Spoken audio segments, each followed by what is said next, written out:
Hello friends, இந்த வீடியோவில் நம்ம நெட்ஃபிளிக்ஸ்ல தமிழ் டப்பிங்ல வெளியான நத்திங் டு லூஸ் படம் எப்படி இருக்குன்னு தான் பார்க்க போறோம். இந்த படத்துடைய கதை என்னன்னு பார்த்துடலாம். ஜேட் பால் கப்பலுடைய மகன் நோவா பாத்தீங்கன்னா லுக்கிமியா, அதாவது பிளட் கேன்சரால டயக்னைஸ் பண்ணப்பட்டதும் இவங்களுடைய லைஃப் பாத்தீங்கன்னா அப்சைட் டவுனா மாறுது. மகனை காப்பாத்துறதுக்காக அம்மா எந்த மாதிரியான ஒரு எக்ஸ்ட்ரீமுக்கு போறாங்க அப்படின்றத மையமா வச்சு இந்த படத்தை எடுத்திருக்காங்க. ஜெடா பால் கப்பல் பாத்தீங்கன்னா சில வருடங்களா அவங்களால குழந்தை பெற்றுக்க முடியாத ஒரு சூழல் உண்டாகுது. ஒரு கடத்துல எம்பிரியோ டிரான்ஸ்ஃபர் மூலமா இவங்க நோவாவை பெத்தெடுக்கிறாங்க. சில வருடங்களுக்கு அப்புறம் பிரசன்ட் டேல பார்க்கும்போது இவங்க ரெண்டு பேருமே பிரிஞ்சு வாழ்ந்துட்டு இருக்காங்க. நோவா ஜடாவுடைய பராமரிப்புல வளர்றாரு. ஜடா பாத்தீங்கன்னா ஒரு பாக்ஸிங் கோச்சா இவங்களோட லைஃப் லீட் பண்றாங்க. எல்லாமே நல்லா போயிட்டு இருக்க ஒரு நேரத்துல ஒரு பாக்ஸிங் மேட்ச் ஜெயிச்சுட்டு வர நோவா பாத்தீங்கன்னா மயங்கி விழுறாரு. இவரை டயக்னைஸ் பண்ண டாக்டர்ஸ் பாத்தீங்கன்னா இவருக்கு லியூக்கிமியா இருக்கு அப்படின்றத கன்ஃபார்ம் பண்றாங்க. அதுக்காக கீமோதெரபி, போன் மேரோ டிரான்ஸ்பிளான்ட்கான டோனர் லிஸ்ட்ல இவரோட பேர் சேர்க்கறது மாதிரியான விஷயங்களை பண்ண ஆரம்பிக்கிறாங்க. ஒரு கட்டத்துல இவருக்கான டோனர் கிடைச்சாலுமே அந்த டோனர் பாத்தீங்கன்னா இவருக்கு போன் மேரோ டிரான்ஸ்பிளான்ட்டுக்காக ஒத்துக்கல அப்படின்ற மாதிரியான ஒரு சூழல் இருக்கு. அந்த டைம்ல இதே மாதிரியான நிலையில இருக்க இன்னொரு குழந்தை பாத்தீங்கன்னா டோனர் கிடைக்காம இறக்க ஜடா தன்னுடைய மகனை காப்பாற்றணும் அப்படின்றதுக்காக துப்பாக்கி முனையில அந்த ஹாஸ்பிட்டல முற்றுகையிடுறாங்க.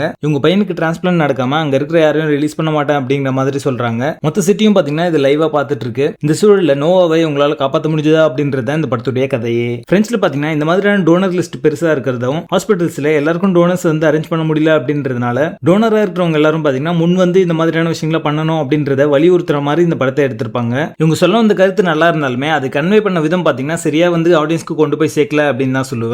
ஜடா ரோல்ல நடிச்ச நெவல் மத்தானே பாத்தீங்கன்னா ஒரு நல்ல பெர்ஃபார்மன்ஸே கொடுத்திருக்காங்க. அவங்களுக்கு கொடுக்கப்பட்ட ரோலுக்கு ஜஸ்டிஸ் பண்ணிருக்காங்க அப்படின்னே சொல்லலாம். சப்போர்ட்டிங் ரோல்ல நடிச்சவங்களும் ரொம்ப நல்லாவே நடிச்சிருக்காங்க. எமோஷனல் மூமெண்ட்ஸ் பாத்தீங்கன்னா ஒரு சில இடங்கள்ல ரொம்ப நல்லாவே ஒர்க் அவுட் ஆச்சு. But character arc and development இன்னும் கொஞ்சம் பெட்டரா இருந்திருக்கலாம் அப்படிங்கிற மாதிரி தோணுச்சு. லீட் கேரக்டர் பாத்தீங்கன்னா பர்சனல் கனெக்ட் ஆகுது. அதனாலேயே பாத்தீங்கன்னா ஒரு எமோஷனல் கனெக்ட் அப்படின்றதுமே மிஸ்ஸிங்கா இருக்கு நிறைய சீக்வன்ஸ்ல. ஒரு அன்ரியலிஸ்டிக்கான ஒரு செகண்ட் ஹாஃப் இந்த படத்துல கொடுத்திருப்பாங்க. ஹாஸ்டேஜ் சீக்வன்சஸ் எல்லாமே பாத்தீங்கன்னா ஒரு நம்பகத்தன்மை குறைவான காட்சிகளாவே இருக்கும். ஒரு எமோஷனல் டிராமால இருந்து ஹாஸ்டேஜ் த்ரில்லரா மாறுற அந்த கட்டம் பாத்தீங்கன்னா ரொம்ப ஃபோர்ஸ் பண்ணி வச்ச மாதிரி தான் இருக்கும். ஆர்கானிக்கா இல்ல. வீக்கான ஸ்கிரீன் பிளே இந்த படத்துக்கான மைனஸாவே அமைஞ்சிருக்கு. இந்த படத்துல அவங்க தப்பிக்கிற மாதிரியான சில காட்சிகள்லாம் இருக்கும். அதெல்லாம் பாத்தீங்கன்னா ரொம்ப கன்வீனியன்ட்டான ரேட்டிங்கா இருக்கும். அதெல்லாம் நம்புற மாதிரியே இருக்காது. படத்துடைய ஃபர்ஸ்ட் 30 மினிட்ஸ்ல என்ன நடக்கும்னா அவங்க குழந்தை இல்லாம தவிப்பாங்க. அதுக்கப்புறம் எம்பிரியோ டிரான்ஸ்ஃபர் மூலமா குழந்தைய பெத்துப்பாங்க. நோவாக்கு லுக்கிமியா இருக்கு அப்படின்ற மாதிரி டயக்னைஸ் பண்ணுவாங்க. இந்த 3 விஷயத்தை காட்டுறதுக்கு 30 நிமிஷம் எடுத்திருப்பாங்க. அந்த சீக்வன்ஸ் எல்லாமே ரொம்ப டிராகிங்கா இருக்கும். சோ ஃபர்ஸ்ட் ஹாஃப் பாத்தீங்கன்னா மோஸ்ட்லி டிராகிங்கா இருக்கும். செகண்ட் ஹாஃப்ல இருக்க சீக்வன்ஸ் எல்லாமே பாத்தீங்கன்னா ஒரு லாஜிக்கல் லூப்ஹோல்ஸோட இருக்கு அப்படினே சொல்லலாம். இவங்களோட இன்டென்ஷன் நல்லா இருந்தாலுமே அது ஸ்கிரீன்ல கொண்டு வராம விட்டாங்க அப்படின்றது தான் உண்மை. படத்துடைய பேசிங் ஸ்லோவா இருக்கும். படத்துடைய ஆரம்பத்துல மட்டும் சில அடல்கான எல்லாம் இருக்கும். அதை மட்டும் ஸ்கிப் பண்ணிட்டீங்க அப்படின்னா இந்த படத்தை நீங்க ஃபேமிலியோட பார்க்கலாம். நத்திங் டு லூஸ் படத்துக்கு எங்களோட ரேட்டிங் 4.5 out of 10.